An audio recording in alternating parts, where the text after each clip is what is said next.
जय हिंद बच्चों, welcome to online platform of Dehradun defence college. और स्टार्ट करते हैं lecture 3 chapter electricity, some of the basic multiple choice question. So dear students, question number 50 question हमने lecture 2 तक complete कर दिए थे और question number 51 on the screen is Which of the following quantities remains same in all parts of a series circuit? ठीक है, हमारे पास combination होता है series combination, parallel combination. Series combination हम रेजिस्टेंस का भी पढ़ते हैं, सीरीज कॉम्बिनेशन ऑफ हम कैपेसिटेंस का भी पढ़ते हैं, पैरेलल कॉम्बिनेशन ऑफ कैपेसिटेंस और सीरीज कॉम्बिनेशन ऑफ रेजिस्टेंस का भी पढ़ते हैं। लेकिन series combination, parallel combination, resistance और कैपेसिटेंस के साथ हमारे पास लोड का भी होता है। लेकिन क्वेश्चन यहाँ पे रेजिस्टेंस से और कैपेसिटेंस से रिलेटेड नहीं है। तो question is asked that which of the following quantities remain same in all parts of a series circuit. So here we have 4 options: voltage, current, power and resistance. ठीक है, तो voltage जो है, voltage fluctuate करता है series में, तो ये गलत है बिल्कुल। ठीक है, सेकेंड ऑप्शन इज करंट। तो करंट जो है, जब सीरीज कॉम्बिनेशन की हम बात करते हैं तो same current flows through all the electrical appliances which are connected in series। तो इस क्वेश्चन में ज्यादा नीचे जाने की जरूरत नहीं है, सीधे आपके पास ऑप्शन जो ये ऑप्शन है, ऑप्शन नंबर बी, ये बिल्कुल सही ऑप्शन है। So current is a physical quantity, current is a physical quantity, current is a physical quantity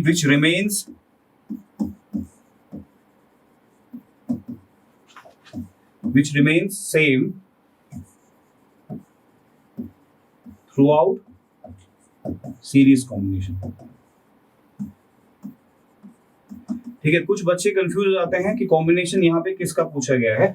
तो it is not necessary that यहाँ पे रेजिस्टेंस का ही कॉम्बिनेशन पूछा गया हो या यहाँ पे कैपेसिटेंस का ही कॉम्बिनेशन पूछा गया हो। सीरीज कॉम्बिनेशन में आपके पास लोड मतलब होता है इलेक्ट्रिकल अप्लायंसेस, जैसे कि आपके पास बल्ब हो सकता है, इलेक्ट्रिक मोटर हो सकती है। तो कॉम्बिनेशन सीरीज और पैरेलल होते हैं, बट नॉट नेसेसरी कि रेजिस्टेंस और कैपेसिटेंस का यूज किया जाएगा। आई होप ये क्वेश्चन आपको समझ में आ गया होगा। क्वेश्चन आता है स्क्रीन पे, तो 4 ऑप्शन है: वोल्टेज, करंट, पावर बिल्कुल गलत और रेजिस्टेंस बिल्कुल गलत। और इस क्वेश्चन का जो आंसर है, current is the accurate answer of this question. Moving to the next question on the screen is question number 52। A 40 watt bulb is connected in series with a room heater. If now 40 watt bulb is replaced by 100 watt, then the heater output will, ठीक है। अब question यही है कि देखो 40 वाट का एक bulb है, आपके पास 40 वाट का एक बल्ब है। ठीक है, इसको रिप्लेस करते हैं। If now 40 watt bulb is replace by 100 watt bulb, इसको हम क्या करते हैं, इसको हटा देते हैं और यहाँ से एक 100 वाट का एक बल्ब यहाँ पे लगा देते हैं। अगर 100 वाट का बल्ब हम लगाते हैं तो हीटर का जो आउटपुट होगा, हीटर का आउटपुट मतलब तो थर्मल हीट ये जनरेट करेगा, तो डिक्रीज होगा, इंक्रीज होगा। ऑब्वियस सी बात है, पावर अगर इंक्रीज होगी तो power is directly proportional to the output of heater. ठीक है, कॉन्सेप्ट लगता है, power is directly proportional to output of heater. ज्यादा नहीं सोचना है, सीधे इंक्रीज होगा। ठीक है, तो बाकी के जो ऑप्शन है, डिक्रीज ये गलत, रिमेन सेम कभी नहीं हो सकता है, क्योंकि पावर क्या है, कॉन्सेप्ट क्या है, यहाँ पे पावर इंक्रीज हो रही है and power is directly proportional to the output given by the heater. Concept ये है, तो डिक्रीज तो होगा नहीं। ठीक है, क्योंकि बढ़ा रहे हैं, पावर अगर इंक्रीज होती है तो आउटपुट भी इंक्रीज होता है। ठीक है, तो रिमेन सेम कांस्टेंट नहीं हो सकता है, हीटर विल बर्न आउट ऐसा नहीं होता है। तो option B is the correct answer of this question. ठीक है, बिल्कुल आंख बंद करके टिक लगाना है, ज्यादा नहीं सोचना है, ज्यादा सोचोगे टाइम वेस्ट होगा, फिर बाकी क्वेश्चन छूट जाएंगे। ठीक है, तो आगे बढ़ते हैं। Question number 53 on the screen is, question number 53 on the screen is, एक बार पढ़ लीजिए आराम से। In an electric kettle water boils in 10 minutes. ठीक है, 10 मिनट में पानी गर्म होता है। ठीक है, 10 मिनट में पानी, ठीक है, पानी होता है गर्म 10 मिनट में। ठीक है, it is required to boil the, boiler नहीं है ये गलत लिखा हुआ है, ये बॉयलर नहीं है, it is required to boil the water है ये। ठीक है, it is required to boil the water in 15 minutes using same supply. Supply same है मतलब वोल्टेज सेम है, सेम सप्लाई मतलब वोल्टेज जो है, वोल्टेज कांस्टेंट है।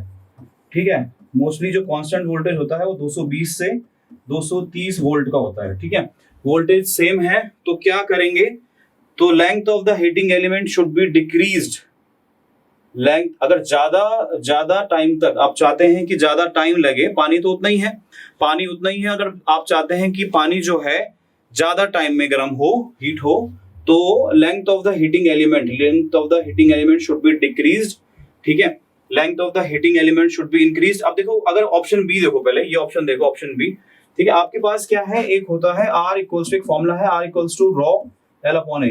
ये देखो, ये फॉर्मूला बार बार रिपीट हो रहा है, ठीक है,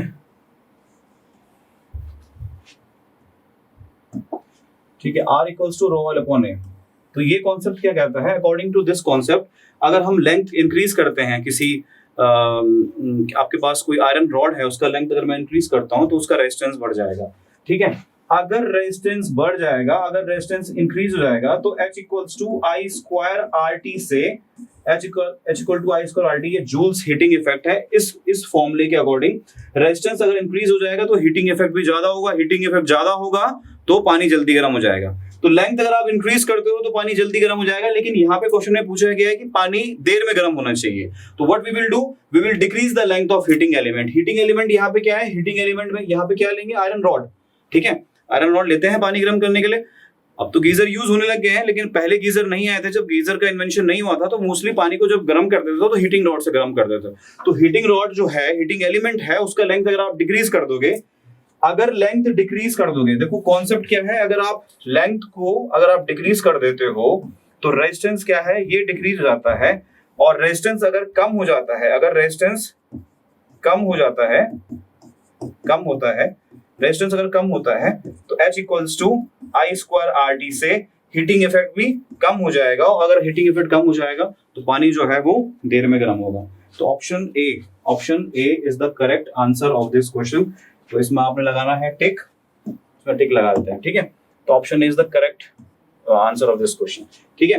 pause the video to note it down, आराम से नोट कर लीजिए, स्क्रीनशॉट लेना है, स्क्रीनशॉट ले लो। Question number 54 on the screen is an electric filament bulb can be worked from, एक इलेक्ट्रिक फिलामेंट बल्ब है, इलेक्ट्रिक फिलामेंट बल्ब जैसे बल्ब होता है आपके पास घर में, है ना, घर में बल्ब होता है, ठीक है, ये ऐसी होता है बल्ब, ठीक है। तो it can be work from DC supply, ठीक है, कोई बात नहीं, इसको अगर डीसी सप्लाई दो तब भी ऑन हो जाएगा, ये इसको एसी सप्लाई दो तब भी ऑन हो जाएगा, इसको बैटरी का सप्लाई दो, ठीक है, इसको बैटरी का सप्लाई दो तब भी ये ऑन हो जाएगा, है ना। तो आपके पास चार ऑप्शन है, DC, AC, battery and all of the above, ठीक है, चार ऑप्शन आपके पास है। सबसे कोई सा भी सप्लाई दो, आप ऑल्टरनेटिंग करंट दो, आप डीसी का दो, आप एसी का दो, तो सारे ऑप्शन सही हैं। तो all of the above is the correct answer of this question, ठीक है बच्चों। अच्छा, ऑल्टरनेटिंग करंट और डीसी करंट की यहाँ पे बात करिए तो थोड़ा सा एक कॉन्सेप्ट में बता देता हूँ आपको, ऑल्टरनेटिंग करंट क्या होता है, ठीक है। Alternating current is a current whose magnitude and direction changes with time, ठीक है। कैसे होता है, देखिए ग्राफिकली बताता हूं, ये ऑल्टरनेटिंग करंट ऐसे रिप्रेजेंट करते हैं, ठीक है। ऑल्टरनेटिंग करंट होता है इस टाइप का होता है, आप पढ़ेंगे अभी आगे। ये होती है पीक वैल्यू ऑफ करंट, इसको बोलते हैं यहाँ पे पीक वैल्यू ऑफ करंट, यहाँ पे पीक वैल्यू होता है। तो alternating current is represented in this way, in which a kind of current whose magnitude and direction changes with time, that is called alternating current, ठीक है। तो ये होता है AC। अगर हम DC की बात करते हैं, DC direct current whose magnitude and direction does not changes with time, it remains same, ठीक है। ये एक ही फेज में, ये होता है डबल फेज में चलता है, ये सिंगल फेज में ऐसे ऐसे ऐसे ऐसे, ठीक है। तो ये डायरेक्ट करंट इसीलिए कहा जाता है। देखो ऑल्टरनेटिंग करंट क्या होता है बच्चों, ऑल्टरनेटिंग करंट में आपके पास एक ऐसा इंस्टेंट, एक ऐसा फेज आता है जहां पे करंट अपने आप को जीरो करता है। यहाँ पे क्या है, ये इनिशियल फेज है, यहाँ पे जीरो है, फिर एकदम से जंप करता है ऑल्टरनेटिंग करंट, फिर जीरो, फिर ये नेगेटिव में जाता है, यहाँ पे पॉजिटिव, यहाँ पे नेगेटिव। आपने अगर वेव्स पढ़ा होगा तो जो हम लॉन्गिट्यूडनल वेव्स, ये ट्रांसवर्सल वेव्स पढ़ते हैं तो उसमें हम क्रिस्टन ट्रफ पढ़ते हैं, तो ऑल्टरनेटिंग करंट को भी इस तरह से शो करते हैं, ठीक है। तो एक तरफ पॉजिटिव एक्स एक्सिस में आपका करंट ऐसे शो करते हैं, नेगेटिव एक्स एक्सिस में आपका करंट इस तरह से शो करते हैं। पीक वैल्यू ऑफ करंट आपका एम्पलीट्यूड दिखाता है करंट का। तो कहने का मतलब ये है a current whose magnitude and direction changes with time, that is called alternating current, and alternating current has a particular point जहां पे वो अपनी वैल्यू को जीरो करता है, ठीक है। पीरियोडिक फंक्शन की कैटेगरी में आता है ऑल्टरनेटिंग करंट, क्योंकि पीरियोडिकली अपने आप को रिपीट करता है। लेकिन कॉन्सेप्ट ये है समझने लायक कि ऑल्टरनेटिंग करंट अगर आपको लगता है, अगर आपको एसी का झटका लगता है तो आप एक बारी के लिए बच सकते हैं, लेकिन अगर आपको डायरेक्ट करंट लग जाए, direct current is given by inverter, तो बचने के चांसेस जरा कम रहते हैं। इसलिए कभी भी घर में इन्वर्टर को ऑपरेट, अगर कभी खराब हो जाए इन्वर्टर, तो अपनी मर्जी से उसको पेचकस लेकर ठीक करने मत चले जाना। आगे बढ़ते हैं। Next question on the screen is question number 55। Resistance of a tungsten lamp as applied voltage increases. ठीक है, ये क्वेश्चन है कि आपके पास टंगस्टन लैंप है। टंगस्टन लैंप मतलब एक ऐसा लैंप जिसके अंदर टंगस्टन की वायर लगी हुई हो। ठीक है, बल्ब भी कह सकते हैं, लैंप के बदले आप बल्ब ले सकते हो। तो वोल्टेज अगर आप उसका इंक्रीज करते हो, अगर उसका आप वोल्टेज इंक्रीज करते हो, तो वोल्टेज इंक्रीज करने से क्या होगा, वोल्टेज इंक्रीज करते हो तो रेजिस्टेंस की बात कर रहे हो, तो रेजिस्टेंस भी उसका इंक्रीज होगा। ठीक है, रेजिस्टेंस भी उसका इंक्रीज होगा। अच्छा, यहाँ पे क्या कॉन्सेप्ट लगता है, अगर क्यों होगा, अगर कोई पूछे क्यों होगा, आपके पास ओम्स लॉ है, V equals to I R. ठीक है, यहां से R equals to V upon I. तो भाई अगर वोल्टेज इंक्रीज होगा तो रेजिस्टेंस भी इंक्रीज होगा, सिंपल सा कॉन्सेप्ट है। ठीक है, डायरेक्टली प्रोपोर्शनल का साइन लगा देते हैं यहाँ पे। ठीक है ना, तो अगर आप टंगस्टन लैंप का वोल्टेज इंक्रीज करते हो तो उसका रेजिस्टेंस भी इंक्रीज होगा। कहां पे option increase, option number B is your correct answer of this question, बाकी सारे गलत। ठीक है बच्चों, ठीक है। Next question number 56 on the screen. Electric current passing through the circuit. ठीक है, अगर किसी में, अगर आपके पास कोई सर्किट है, सर्किट आपको बताइए, देखो सर्किट में क्या क्या होता है, सर्किट में बहुत कुछ हो सकता है। सर्किट में रेजिस्टेंस हो सकता है, सर्किट में आपका कैपेसिटेंस लगा हो सकता है, सर्किट में आपके पास इंडक्टेंस लगा हो सकता है। ठीक है, सर्किट में आपके पास लोड लगा हो सकता है, लोड मतलब बल्ब। ठीक है, आपके पास बल्ब हो सकता है। सर्किट में आपके पास बैटरी लगी हो सकती है। ठीक है, यहाँ पे की, तो सर्किट में कुछ भी लगा हो सकता है, रेजिस्टेंस हो सकता है, कैपेसिटेंस हो सकता है, इंडक्टेंस हो सकता है, लोड हो सकता है, वोल्टेज आपने यहाँ पे अप्लाई कर दिया। तो अगर किसी इलेक्ट्रिक सर्किट में आप इलेक्ट्रिक सर्किट में अगर आप इलेक्ट्रिक करंट पास करते हो, इलेक्ट्रिक करंट मतलब आई अगर आप पास करते हो, तो electric current passing through the circuit produces magnetic effect, luminous effect, thermal effect, chemical effect. ठीक है, और देखो इसमें क्या है कि इलेक्ट्रिक करंट अगर पास होता है तो सबसे पहले अगर मैं एक बात कहूं, इसमें 5 ऑप्शन दे रखे हैं। ठीक है, मैग्नेटिक इफेक्ट, करंट अगर पास होता है आपके, अगर आपका करंट पास होता है किसी वायर में, तो सबसे पहली बात तो यह है current carrying produces magnetic field around it, तो मैग्नेटिक इफेक्ट भी प्रोड्यूस हो सकता है। ठीक है, मैग्नेटिक इफेक्ट। ल्यूमिनेस इफेक्ट, अगर करंट पास हो रहा है किसी सर्किट में और उस सर्किट में अगर बल्ब लगा हुआ है तो वो बल्ब ग्लो करेगा, तो ल्यूमिनेस वो क्या बोलते हैं, वो बल्ब इनलाइटन होगा और वो ग्लो करेगा, तो ल्यूमिनेस इफेक्ट भी प्रोड्यूस होता है। थर्मल इफेक्ट, अगर करंट पास हो रहा है किसी सर्किट में और उस सर्किट में अगर रेजिस्टेंस लगा हुआ है तो हीटिंग इफेक्ट प्रोड्यूस होगा, यानी कि थर्मल इफेक्ट भी यानी कि हीटिंग इफेक्ट भी हो सकता है। अगर करंट पास हो रहा है किसी सर्किट में और उस सर्किट में सेल लगा हुआ है, सेल, ठीक है, सेल लगा हुआ है, तो सेल के अंदर जो है केमिकल चेंजेस होंगे, तो केमिकल इफेक्ट भी हो सकता है प्रोड्यूस। तो आंसर है all of the above effects. ठीक है, आंसर यहाँ पे क्या है, all of the above effects. ठीक है, all effects can be produce. ठीक है, आपके पास कॉन्सेप्ट ये है कि आपने पढ़ा है कि a current carrying wire produces magnetic field around it. ठीक है, आपके पास अगर कोई करंट कैरिंग वायर है, इसमें आई करंट अगर फ्लो कर रहा है तो इसके चारों तरफ क्या बनता है, मैग्नेटिक फील्ड बनती है ना, ये आपने पढ़ा है। तो मैग्नेटिक इफेक्ट प्रोड्यूस होता है। ल्यूमिनेस इफेक्ट, मैंने कहा कि अगर आपके पास सर्किट में बल्ब लगा हुआ है वो ग्लो करेगा, तो यानी कि ल्यूमिनेस मतलब होता है ब्राइट होना। ठीक है ना, ल्यूमिनेस, ये ल्यूमिनेस आपका वर्ड जो है इन्वर्टर में भी लिखा होता है ना। तो और थर्मल इफेक्ट, जैसे कि मैंने बताया, अगर किसी सर्किट में करंट फ्लो कर रहा है और उसमें अगर रेजिस्टेंस लगा हुआ है बच्चों, तो रेजिस्टेंस क्या करता है, अपोज करता है फ्लो ऑफ करंट को, तो उससे क्या होता है, हीटिंग इफेक्ट प्रोड्यूस होता है। Heating is related to thermal, तो थर्मल इफेक्ट भी प्रोड्यूस होगा। अब इसी सर्किट में कहीं पे अगर सेल लगा हुआ है, मान लीजिए सेल लगा हुआ है, ठीक है, यहाँ पे दिखा देते हैं सेल, अगर ये सेल लगा हुआ है तो उसके अंदर केमिकल चेंजेस आएंगे, तो केमिकल इफेक्ट भी प्रोड्यूस हो सकता है। तो answer is all of the above effects. ठीक है, यहाँ पे आंसर क्या लिखोगे, all of the above effect. लेकिन अगर क्वेश्चन ऐसा आ गया कि इलेक्ट्रिक सर्किट आपके पास, अगर ये थ्रू द सर्किट, ये जो सर्किट है, इस सर्किट में अगर कुछ नहीं है, मान लो कैपेसिटेंस नहीं है, इंडक्टेंस नहीं है, लोड नहीं है, सेल नहीं है, सिर्फ रेजिस्टेंस लगा हुआ है, तो एक्यूरेट आंसर इसका होगा ऑप्शन नंबर सी। तब होगा इसका आंसर सी, ठीक है। अगर सर्किट में, देखो सर्किट कैसा भी हो सकता है बच्चों, सर्किट में बहुत सारी चीजें लगी हो सकती हैं, लेकिन अगर सर्किट में आपके पास सिर्फ रेजिस्टेंस लगा हुआ है, और अगर सर्किट में नहीं भी है ना रेजिस्टेंस लगा हुआ, तो सर्किट बनाते कैसे, हम वायर से बनाते हैं, और वायर का खुद का एक रेजिस्टेंस होता है, ठीक है। तो अगर आपके पास सर्किट में कुछ नहीं है, कोई भी आपके पास ना कैपेसिटेंस लगा हुआ है, ना इंडक्टेंस लगा हुआ है, ना लोड है, ना बैटरी है, नथिंग है, वो वोल्टेज से आपने कनेक्ट कर रखा है, तो वायर का खुद का एक रेजिस्टेंस होगा, जिससे क्या होता है, हीटिंग इफेक्ट प्रोड्यूस होगा।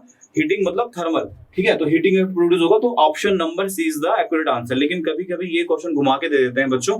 अगर आपके पास क्वेश्चन ऐसा दे रखा है कि आपके पास इलेक्ट्रिक सर्किट है जिसमें ये आपके पास सारे इक्विपमेंट, जैसे रेजिस्टेंस अलग से दे रखा है, रेजिस्टेंस लगा रखा है 4, 5, 6 ओम का, कैपेसिटेंस लगा रखा है माइक्रोफैरेड का, 3-4 माइक्रोफैरेड का, या लोड लगा रखा है, या इंडक्टेंस लगा रखा है, या आपके पास बल्ब लगा रखा है, और बैटरी से कनेक्टेड है, बैटरी भी वोल्टेज से कनेक्टेड है, और बैटरी भी कनेक्टेड है, यहाँ पे बैटरी मतलब सेल लगा रखा है, तो तब आपके पास ये वाला ऑप्शन बिल्कुल सही होगा, all of the above object. यहाँ पे मोस्टली बच्चे कंफ्यूज हो जाते हैं, इसलिए मैंने इस पे ज्यादा टाइम लगाया, ठीक है।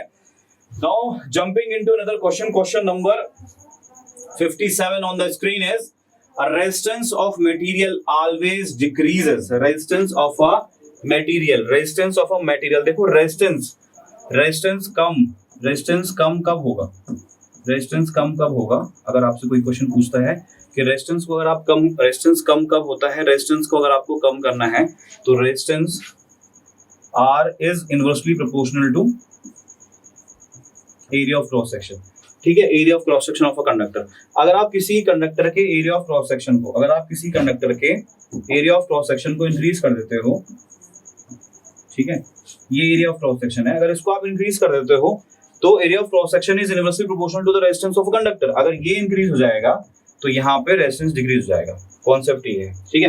अगर आपको रेजिस्टेंस इंक्रीज करना है किसी कंडक्टर का, तो अगर आप कंडक्टर की लेंथ को इंक्रीज कर देते हो, ये लेंथ है, अगर आप इसको इंक्रीज कर देते हो बच्चों, तो रेजिस्टेंस इंक्रीज हो जाएगा। लेकिन यहाँ पे ऑप्शन कुछ और दे रखा है, ना यहाँ पे लेंथ दे रखा है, ना यहाँ पे एरिया ऑफ क्रॉस सेक्शन दे रखा है। कह रहे हैं कि अगर resistance of a material always decreases, किसी भी मटेरियल का जो रेजिस्टेंस है वो डिक्रीज हो जाता है, कब, if the temperature of a material is decreased, तो temperature of a material is decrease.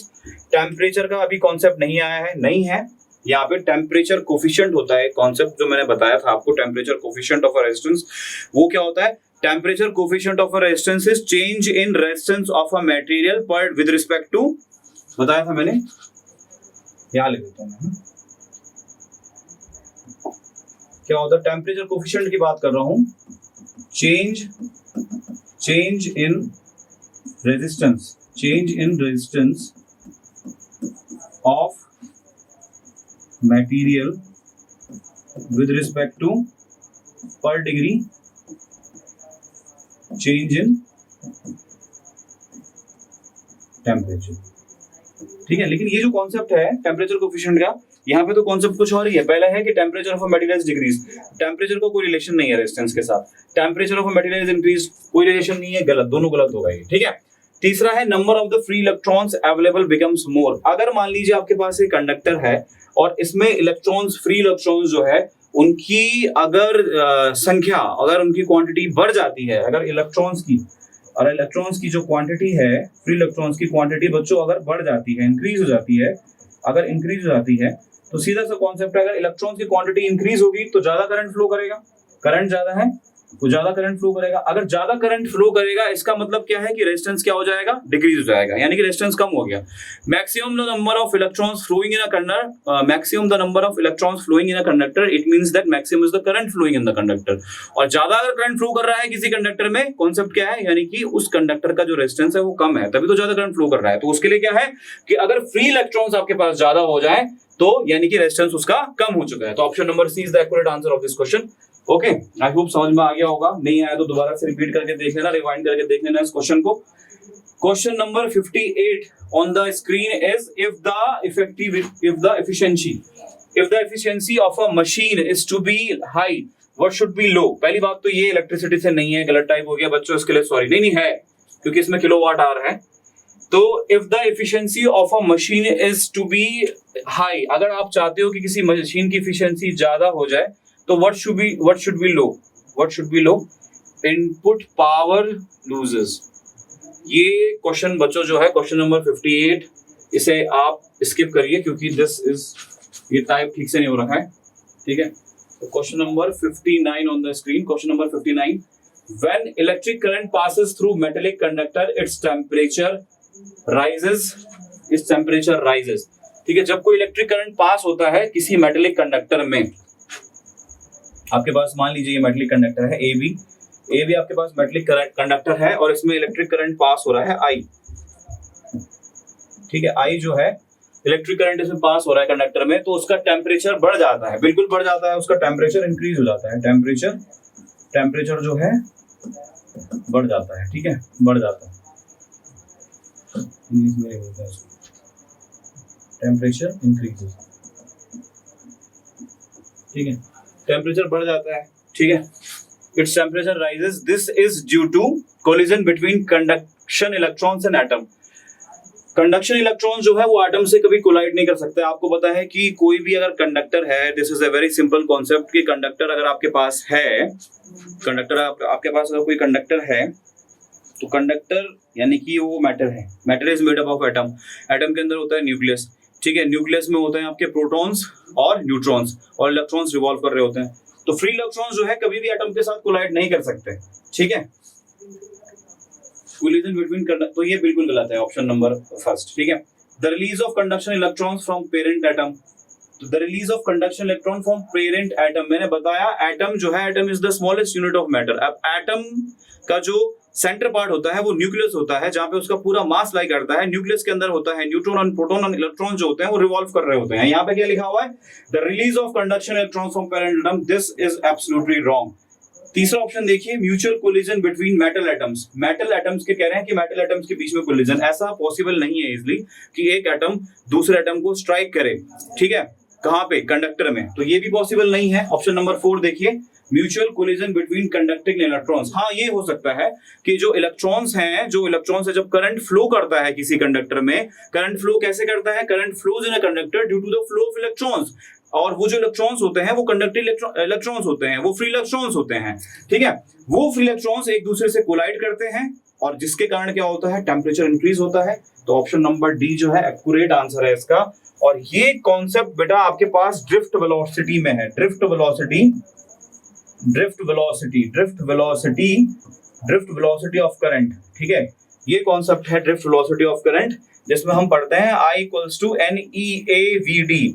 जब हम ड्रिफ्ट वेलोसिटी ऑफ करंट पढ़ते हैं तो I इक्वल्स टू NEAVD का जो कॉन्सेप्ट आता है, वे N is the number of electrons, E is the charge of electron, A is the cross section area of electron and VD is the drift velocity। तो वहां पे concept पढ़ते हैं, वहां पे हम रिलैक्सेशन टाइम पढ़ते हैं, वहां पे हम average mean free path of electron पढ़ते हैं और वहां पे हम करंट डेंसिटी पढ़ते हैं। तो ये सारा कॉन्सेप्ट वहां से जनरेट होता है और उतना डीप जाने की जरूरत आपको है नहीं, सिंपल सा कॉन्सेप्ट है। देखो हमको भी पता है कि जब अगर हम कोई सा भी दो सब्सटेंस लेते हैं, उनको हम क्या करते हैं, जब उनको रब करते हैं या जब वो एक दूसरे से रब करते हैं, कोलाइड करते हैं, तो हीट जनरेट होती है ना, ठीक है, या स्पार्क प्रोड्यूस होता है। तो ऐसे ही क्या होता है, आपके पास अगर कोई कंडक्टर है उसमें करंट फ्लो कर रहा है, तो करंट पहले तो कैसे फ्लो करेगा कंडक्टर में, due to the presence of free electrons. जब फ्री इलेक्ट्रॉन्स स्ट्राइक करेंगे एक दूसरे के साथ, उससे क्या होता है, फ्री इलेक्ट्रॉन्स स्ट्राइक करने से क्या होता है, टेम्परेचर जो है वो बढ़ जाता है, राइजेस, ठीक है। तो option number D is the correct answer of this question. I hope समझ में आ गया होगा। आगे बढ़ते हैं, question number 60 on the screen is question number 60। Two bulbs of 500 watt and 200 watt rated at 250 volt, ठीक है। दो बल्ब है आपके पास, 500 वाट का एक बल्ब है और दूसरा है 200 वाट का, ठीक है। अब ये दोनों 250 वोल्ट से 250 वोल्ट का इसको सप्लाई दे रखा है दोनों बल्ब्स को, विल हैव, तो अच्छा पूछा क्या है, two bulbs of 500 and 200 rated at 250 volt, they will have a resistance ratio. Resistance ratio कितना होगा, रेजिस्टेंस रेशियो पूछा हुआ है। देखो क्वेश्चन में इस बात का ध्यान देना, क्या दे रखा है, क्या दे रखा है, गिवन क्या है, गिवन आपके पास है पावर, ठीक है, पावर दे रखा है और वोल्टेज दे रखा है, पावर और वोल्टेज दे रखा है। अब कॉन्सेप्ट क्या लगाना है कि पावर जो दे रखी है दोनों बल्ब की अलग अलग दे रखी है, लेकिन वोल्टेज दोनों बल्ब को क्या मिल रहा है, दोनों बल्ब को सेम वोल्टेज मिल रहा है, वोल्टेज मिल रहा है कांस्टेंट, ठीक है, कांस्टेंट मिल रहा है वोल्टेज। अब ऐसा आपके पास कौन सा रिलेशन है जिसमें पावर और वोल्टेज आता हो, आपने एक रिलेशन पढ़ा है,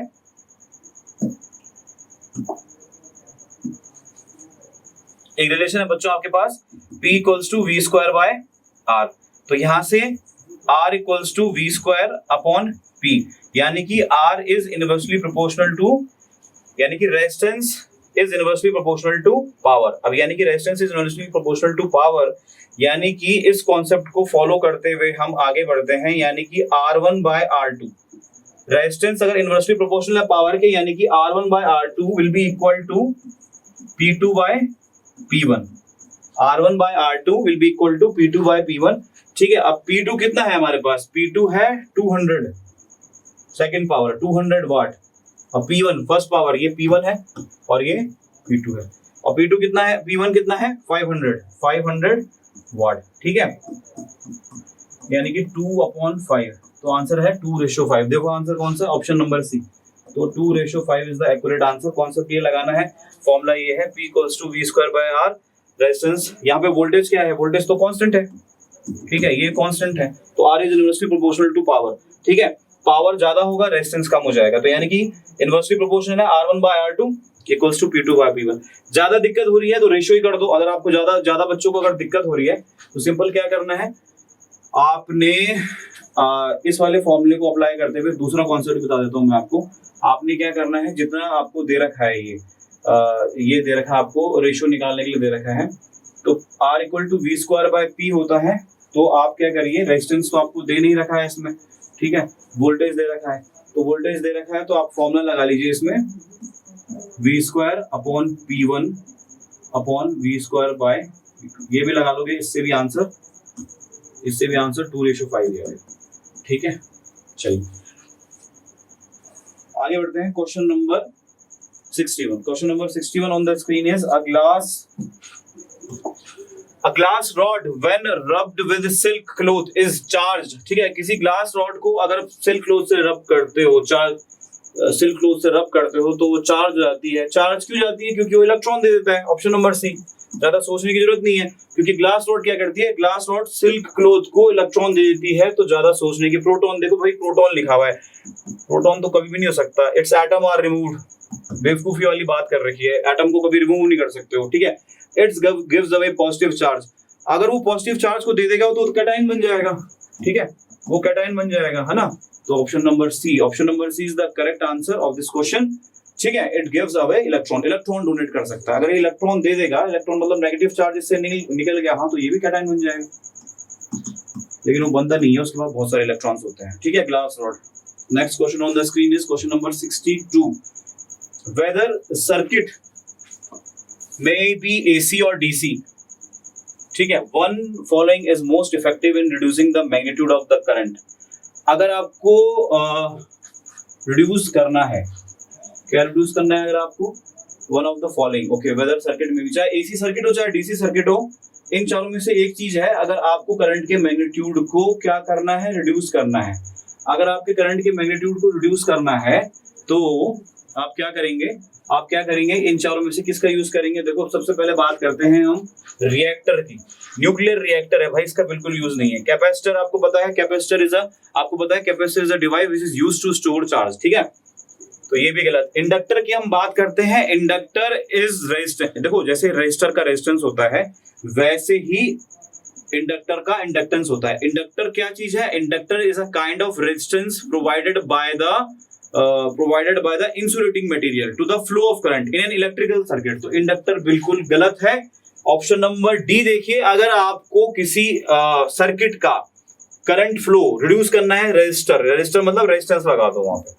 आपको पता है भाई करंट फ्लो कर रहा है, ये करंट फ्लो कर रहा है, ठीक है, 5 एम्पीयर का करंट फ्लो कर रहा है, यहाँ पे हैवी रेजिस्टेंस लगा दो, यहाँ पे हाई रेजिस्टेंस वाला लगा दो। यहाँ पे चेक कर लीजिएगा, यहाँ पे आपको 5 एम्पीयर नहीं मिलेगा, 5 एम्पीयर से कम मिलेगा। ठीक है, तो कॉन्सेप्ट सिंपल ये है। Option number D, resistor is the accurate answer of this question. ठीक है, moving into another question. Question number 63 on the screen is, it becomes more difficult to remove. ठीक है, 4 ऑप्शन है, any electron from the orbit, first electron, second electron, third electron. भाई electron तो आप निकाल सकते हो इजीली किसी भी एटम के। देखिए एटम के सेंटर में है न्यूक्लियस। ठीक है, चलिए सोडियम का ले लेते हैं। सोडियम का एटॉमिक नंबर होता है कितना होता है 11। ठीक है, और 11 उसका अगर एटॉमिक नंबर है, वैसे ऐसे नहीं लिखते हैं, सोडियम एटॉमिक नंबर 11, तो 11 उसका एटॉमिक नंबर है, तो न्यूक्लियस में 11 होंगे प्रोटॉन, ठीक है, और इसका इलेक्ट्रॉनिक कॉन्फ़िगरेशन होगा 281, ठीक है, तो यहाँ होंगे 2, फिर सेकंड वाले में होंगे 8, और थर्ड सेल में होगा उसका पास एक, थर्ड सेल में एक इलेक्ट्रॉन होगा। तो कॉन्सेप्ट क्या है कि it is very difficult to remove first electron, second की थर्ड भाई थर्ड इलेक्ट्रॉन इसलिए क्योंकि वो अनस्टेबल हो चुका है। तो option number D is the accurate answer of this question. Option number D is the accurate answer of this question. बहुत इजी क्वेश्चन था। Question number 64 on the screen, when one leg of a parallel circuit is open, पहले parallel circuit बना देते हैं, ठीक है, मान लीजिए यहाँ पे रेजिस्टेंस लगा हुआ है, ये रेजिस्टेंस लगा हुआ है, जब से करंट आ रहा है, one log of a, it is opened out, the total current will reduce, increase, decrease, becomes zero. तो जीरो तो बिल्कुल नहीं होगा भाई, ठीक है, जीरो बिल्कुल नहीं होगा। रिड्यूस मतलब हो गया माइनस वाला ऑप्शन नहीं होता है बिल्कुल। इंक्रीज, अब देखो सिंपल सा कॉन्सेप्ट है, पैरेलल कॉम्बिनेशन में अगर एक लेग ओपन हो गया, मतलब यहाँ पे अगर सर्किट ब्रेक हो जाता है, ये इसको क्या कहते हैं, ये हो गया ओपन लो, ये अगर ओपन हो गया तो इंक्रीज नहीं हो सकता है, इंक्रीज बिल्कुल नहीं हो सकता है। इंक्रीज कैसे होगा, ठीक है, इंक्रीज ऐसे नहीं होगा क्योंकि करंट जो है, आई करंट आपने दिया, इधर जाएगा I1, इधर जाएगा I2, यहाँ पे टूट गया सर्किट, तो करंट जो है वो डिक्रीज हो जाएगा। Option number C is the accurate answer of this option. Option number C is the accurate, क्योंकि देखो आई करंट है, आई अगर ऐसे नहीं समझ रहे हो तो ऐसे समझ सकते हैं, 6 एम्पियर का अगर करंट आता है, ठीक है, चलो 6 मत लीजिए, आप क्या करिए यहाँ पे 5 एम्पियर का करंट देखिए, 5 एम्पियर का अगर करंट आता है तो 5 एम्पियर में से 3 एम्पियर का चला गया इधर और 2 एम्पियर का करंट इधर चला गया, तो 3 एम्पियर का करंट यहाँ से होते हुए 3 एम्पियर आपको यहाँ पे मिल गया। लेकिन यहाँ पे से जो 2 एम्पियर का करंट इधर फ्लो हुआ था वो तो टूट गया है यहाँ पे, तो यहाँ कितना मिलेगा आपको, यहाँ पे मिलेगा 3 एम्पियर, ठीक है, ये रफ बता रहा हूँ मैं आपको क्योंकि यहाँ पे तो सर्किट टूट चुका है, ठीक है, तो करंट जो है वो डिक्रीज हो जाएगा पैरेलल सर्किट में, तो option number C is the accurate answer, decrease हो जाएगा, ठीक है बच्चों। Question number 65 on the screen, in a lamp, जब ये लैंप बोल रहा है बच्चों तो लैंप आपके पास बल्ब, ठीक है, लैंप आपके पास बल्ब है, ठीक है, तो लैंप है आपके पास बल्ब, और बच्चों in a lamp load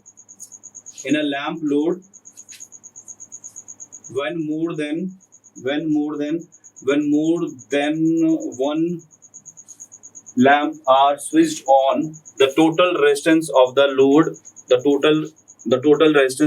load increases, decreases, remains same and none of the above, ठीक है। तो इन लैंप लोड मतलब ये है bulb, when more than one lamp are switched, ठीक है, लैंप लोड मतलब आपके पास एक ऐसा सर्किट है जिसमें लैंप लगा हुआ है, उसमें अगर एक बल्ब आप अगर और लगा देते हैं, उसको स्विच ऑन कर देते हैं, तो टोटल रेजिस्टेंस इंक्रीज होगा। देखो जब आप 2 बल्ब लगा दोगे, पहले एक बल्ब था लगा हुआ, ठीक है, अब एक बल्ब के बदले आपने एक बल्ब और लगा दिया, ठीक है, तो जब दूसरा बल्ब लगा दिया तो उसको भी करंट चाहिए, मतलब उसको पाथ चाहिए, फ्लो ऑफ करंट ज्यादा चाहिए, तभी तो ये बल्ब ग्लो करेगा।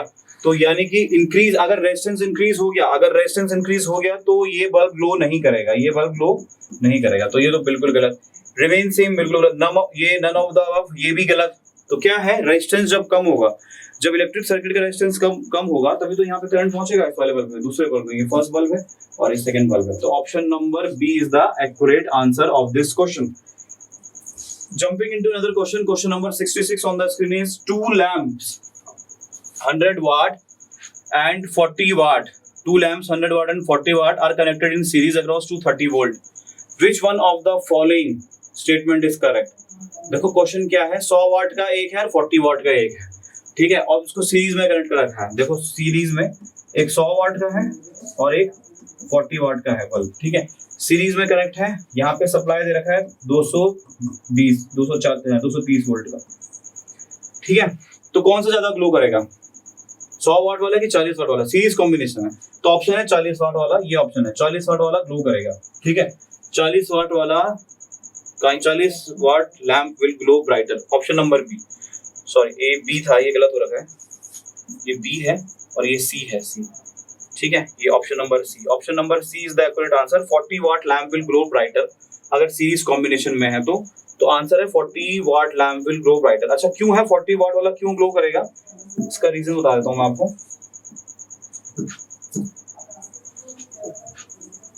रीजन क्या है, देखो बच्चों क्या रीजन है, एक है 100 वाट, दूसरा है 40 वाट, ठीक है, और यहाँ पे है 230 वोल्ट का सप्लाई दे रखा है, ठीक है।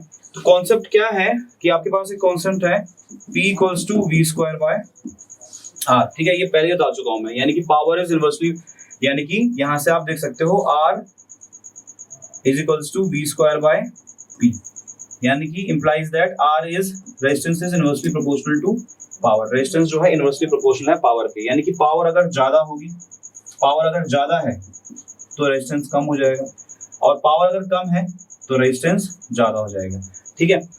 क्या कहा मैंने कि पावर अगर ज्यादा है तो रेजिस्टेंस कम हो जाएगा, पावर अगर कम है तो रेजिस्टेंस ज्यादा हो जाएगा। तो 40, अब यहाँ पे देखो 1/40 वाट, ठीक है, पावर क्या है कम है, पावर कम है तो रेजिस्टेंस जो है R40 जो है R40 ज्यादा हो जाएगा। अब दूसरा कॉन्सेप्ट, दूसरा देखिए, दूसरा ये है कि अगर पावर ज्यादा है 100 वाट, पावर ज्यादा है तो रेजिस्टेंस जो होगा 100 वाट, ये रेजिस्टेंस जो होगा ये क्या होगा कम होगा। तो रेजिस्टेंस ज्यादा कौन सा है, 40 वाट का रेजिस्टेंस ज्यादा है, 40 वाट बल्ब का रेजिस्टेंस ज्यादा है कि 100 वाट का, भाई सिंपल सा कॉन्सेप्ट है, 40 वाट पावर कम है 100 वाट से, 100 वाट से 40 वाट पावर कम है, तो पावर कम है तो 40 वाट वाले बल्ब का रेजिस्टेंस ज्यादा होगा। अगर इसका रेजिस्टेंस ज्यादा होगा, अगर इसका रेजिस्टेंस ज्यादा होगा 40 वाट, R40 जो है R40 is greater than resistance of 100 watt, R40 मतलब है resistance of 40 watt bulb is greater than resistance of 100 watt bulb, ठीक है। अगर ये ज्यादा है तो जूल्स हीटिंग इफेक्ट से H equals to I square RT से, इस कॉन्सेप्ट से अगर रेजिस्टेंस ज्यादा है, रेजिस्टेंस अगर ज्यादा है तो हीटिंग इफेक्ट ज्यादा प्रोड्यूस होगा, ठीक है, हीटिंग इफेक्ट ज्यादा प्रोड्यूस होगा, और ज्यादा अगर ये हीट करेगा, 40 वाट का बल्ब ज्यादा हीट करेगा तो ज्यादा वो ग्लो करेगा, ये कॉन्सेप्ट लगता है इसमें, ठीक है। रेजिस्टेंस जितना ज्यादा होगा उसमें हीटिंग, उसका फिलामेंट उतना ज्यादा हीटअप हो जाएगा जूल्स हीटिंग इफेक्ट से, और 40 वाट वाला बल्ब इसलिए ज्यादा ग्लो करेगा अगर सीरीज कॉम्बिनेशन में सर्किट है तो, पैरेलल कॉम्बिनेशन में ऐसा नहीं होता। तो क्वेश्चन को दोबारा से देख लीजिए, सीरीज सर्किट था ये तो आंसर इज 40 वाट, ठीक है, और कॉन्सेप्ट लगेगा P equals to V square by R, P equal to V square by R से आप ये फाइंड आउट कर देते हो कि रेजिस्टेंस 40 वाट का ज्यादा है, उसका रेजिस्टेंस ज्यादा है, तो H equal to I square RT से जूल्स हीटिंग इफेक्ट लगा के आप ये प्रूव कर सकते हो कि 40 वाट वाला बल्ब ज्यादा ग्लो करेगा सीरीज कॉम्बिनेशन में, ठीक है। वीडियो को पॉज करके देख लीजिएगा, दोबारा समझ लीजिएगा, अच्छा क्वेश्चन है, रिपीट कर जाता है। Question number 67 on the screen is resistance of 220 volt 100 watt lamp will be, ठीक है।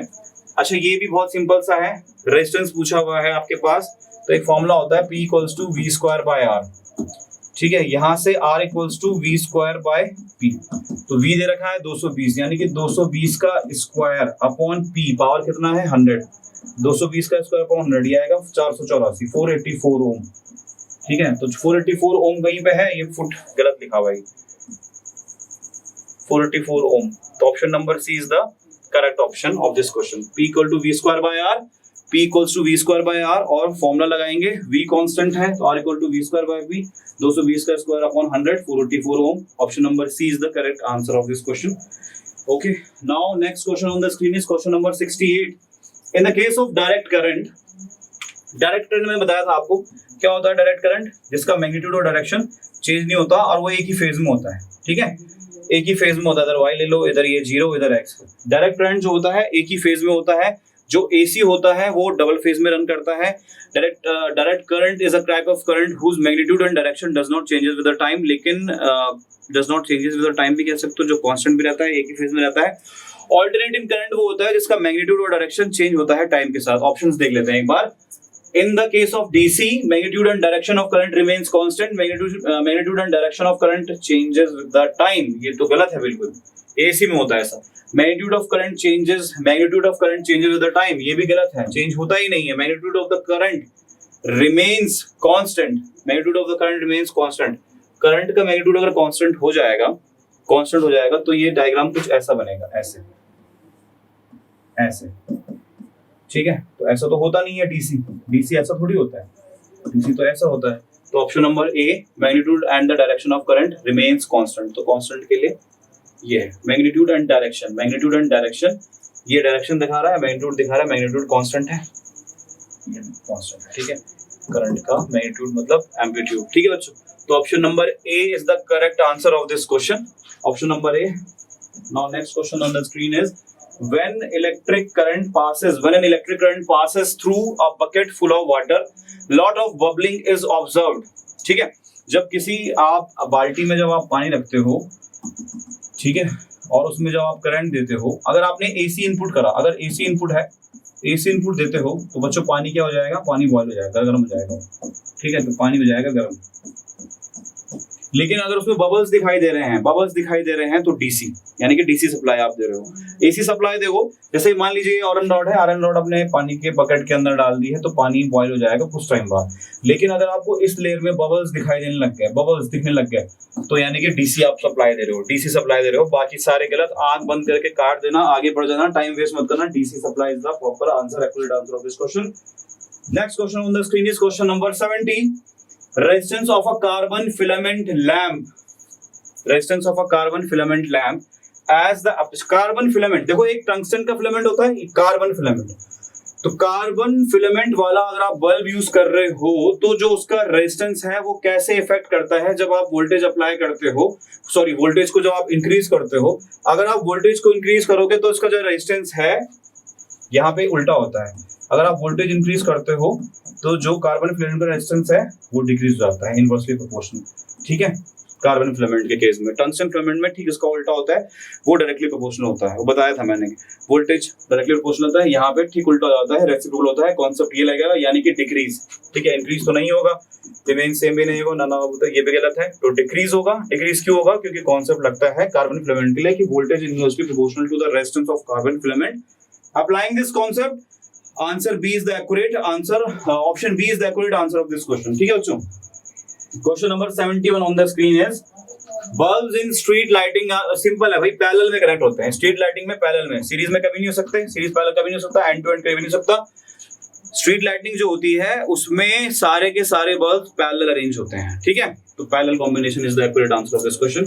Question number 72 on the screen is for testing appliances the wattage power, यानी कि the power of the test lamp should be very high, it should be any value. ऐसा थोड़ी है कि कोई सी value दे दोगे, ठीक है। और लो नहीं भाई, वेरी लो भी नहीं, it should be very high, बहुत ज्यादा होनी चाहिए टेस्टिंग। अगर आपको किसी भी इलेक्ट्रिकल अप्लायंस को चेक करना है तो जो आपका टेस्टर होता है उसका जो पावर होता है वो ज्यादा होना चाहिए, ठीक है। तो it should be very high, option number C is the accurate answer.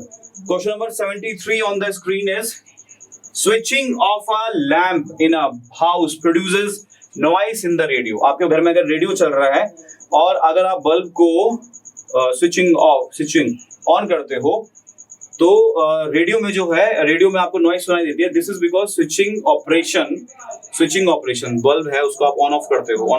अगर आप ऑन ऑफ करते हो तो ये क्या प्रोड्यूस करता है? नन ऑफ द, पहली बात तो ये गलत है, both mechanical noise and arc between the contacts, ये भी गलत है। Option number 3, mechanical noise of high intensity. Mechanical noise कभी मैकेनिकल नहीं होती है, हाई इंटेंसिटी की। जो तीनों गलत है। ऑप्शन देखते ही साथ कि both mechanical noise and arc between. पहला ऑप्शन देखिए, आर्क्स अक्रॉस सेपरेटिंग कॉन्टैक्ट्स। यहाँ पे कॉन्टैक्ट वाले कॉन्टैक्ट नहीं है जो आपके फोन में होते हैं, ठीक है। ये आपके रिश्तेदारों के कॉन्टैक्ट की बात नहीं कर रहा। This contact means the contact between load, contact between one load and another load, ठीक है। यानी कि जैसे एक लोड आपका हो गया रेडियो, क्योंकि रेडियो के वायर से आप कनेक्ट करते हो उसको स्विच में। दूसरा लोड हो गया आपका बल्ब, ठीक है। तो आर्क्स अक्रॉस सेपरेटिंग कॉन्टैक्ट, जब ये ऑप्शन है आर्क्स अक्रॉस सेपरेटिंग कॉन्टैक्ट, जब आप किसी भी बल्ब को ऑन ऑफ करते हो तो घर में अगर रेडियो चल रहा है तो उसमें फ्लक्चुएशन होती है। This is due two arcs across separating contacts, ठीक है ना। Now next question, question number 74 on the screen is sparking across when a load is switched off. अगर आप किसी बल्ब को, लोड मतलब बल्ब हो गया, इलेक्ट्रिक मोटर, कुछ भी हो सकता है, जब आप उसको स्विच ऑफ करते हो, ऑन नहीं ऑफ करते हो, तो स्पार्किंग प्रोड्यूस होती है थोड़ी बहुत, because the circuit has high resistance, inductance, capacitance, impedance. आपको पता है इंपेडेंस, मैंने परसों ही बताया था आपको इंपेडेंस आपको परसों बताया था। ये इंपेडेंस क्या होता है? इंपेडेंस पहले तो ये जेड से डिनोट होता है।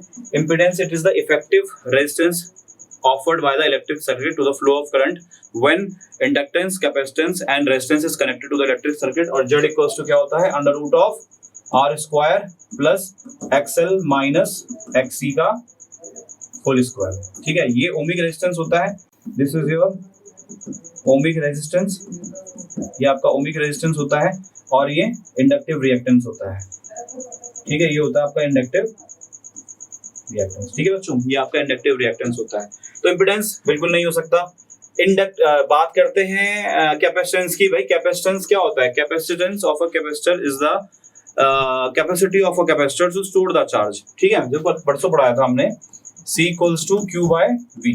तो C क्या होता है? कैपेसिटेंस ऑफ अ कैपेसिटर होता है। तो ये बिल्कुल नहीं हो सकता है। हम बात करते हैं रेजिस्टेंस की। रेजिस्टेंस आपको पड़ता है, ओम से डिनोट करते हैं, तो इससे भी स्पार्किंग प्रोड्यूस नहीं होती। तो ये जो ऑप्शन है, option number B, inductance. Inductance क्या होता है? It is the resistance offered by inductor to the flow of current. अगर आपके पास मान लीजिए क्या है कि जैसे मान लीजिए ये है आपके पास तार, ठीक है, इसको मैं स्विच में डालता हूँ। यहाँ पे अगर मैं स्विच में इंट्रोड्यूस करता हूँ, यहाँ पे बल्ब लगा हुआ है, यहाँ पे बल्ब लगा हुआ है, और यहाँ पे बीच में कहीं तार कटी हुई है। ठीक है, अगर बीच में कहीं पे तार कटी हुई है तो क्या होगा? स्पार्किंग होगी ना ऑब्वियसली। एक तार दूसरे तार से टच हो जाएगी, तो ज्यादा सोचने की जरूरत नहीं है, वो तो फालतू। ये मैंने आपको इंपेडेंस इसलिए बताया कि थोड़ा आप टॉपिक को टच कर जाओ। तो अगर कहीं पे स्पार्किंग है, इंडक्टेंस क्या है? Inductance is the resistance offered by the inductor. अब ये इंडक्टर ही तो है, मैं इस प्लास्टिक की बात कर रहा हूँ जो वायर्स के बाहर से लगा हुआ है, ये व्हाइट वाला। कहीं पे अगर एक कट फट लगा हुआ है तो ऑब्वियसली स्पार्किंग प्रोड्यूस होगी, है ना। और अगर आपको इस क्वेश्चन में डाउट है तो एक काम करना, एक तार लेना, उसमें बीच में कट लगाना और उससे बल्ब ग्लो करने की कोशिश करना, पूरे घर की लाइट उड़ जाएगी। ठीक है, पता चल जाएगा स्पार्किंग क्या होती है। ठीक है बच्चों, आगे बढ़ते हैं क्वेश्चन नंबर 75 में। The question number 75 on the screen is copper wire of a certain length and resistance is drawn out to 3 times. अगर किसी कॉपर वायर की लेंथ को आप 3 टाइम्स कर दोगे, 3 गुना, ठीक है, 3 गुना अगर हम कर देते हैं, 3 गुना मतलब 3x, ठीक है, 3 टाइम्स इट्स लेंथ, उसकी लेंथ अगर 3 गुना बढ़ा देता हूं without changing the volume, area of cross section को मैंने वैसे ही रहने दिया। ठीक है, the new resistance will be, हमको पता है भाई कॉन्सेप्ट क्या है, R equals to rho L upon A। ये फॉर्मूला हम बचपन से पढ़ते हुए आए हैं। तो लेंथ को अगर मैं 3 गुना कर दूंगा, 3x कर दूंगा, तो उसका जो रेजिस्टेंस है ऑब्वियसली वो कितना हो जाएगा? 3 गुना हो जाएगा, यानी कि 3 into 3, ज्यादा सोचना ही है, कितना? 9 टाइम्स हो जाएगा। ठीक है बच्चों, 9 टाइम्स हो जाएगा। ठीक है, तो ऑप्शन दिख रहा है कहीं 9 टाइम्स है? कहीं दिख रहा है? बिल्कुल दिख रहा है। Option number C, option number C is the accurate answer of this question. बाकी काट दो, बाकी गलत। ठीक है, ये गलत, ये गलत और ये गलत। तो आई होप आपको ये समझ में आ गया होगा, ये सारे क्वेश्चन। ठीक है, ये 25 क्वेश्चन जो हमने लेक्चर 3 में करे, आई होप ये आपको समझ में आ गए होंगे। ठीक है, डिस्क्रिप्टिव लेक्चर मैं बहुत जल्दी अपलोड करने वाला हूँ, descriptive lecture on electricity and magnetism. तो ये क्वेश्चन जो है इनको क्या करना है, इनको रिवाइज करना है। ये आपको इतने अच्छे से बाय हार्ट आपको रिवाइज होने चाहिए कि आप जब एग्जाम हॉल में बैठे तो आप क्या करें, आप फालतू अपना दिमाग ना चलाएं। ठीक है, टाइम वेस्ट ना करें, और ऑप्शन देखते ही साथ आप एक्यूरेट आंसर को टिक करें, नेगेटिव मार्किंग की तरफ ना बढ़े। तो बच्चों अभी क्या है, क्वेश्चन नंबर 75 के बाद क्वेश्चन नंबर 76 हम करेंगे। 76 से लेकर 100 क्वेश्चन हम करेंगे लेक्चर 4 में। So dear students, I hope आपको क्वेश्चन नंबर 51 से क्वेश्चन नंबर 75 इजीली समझ में आ गए होंगे।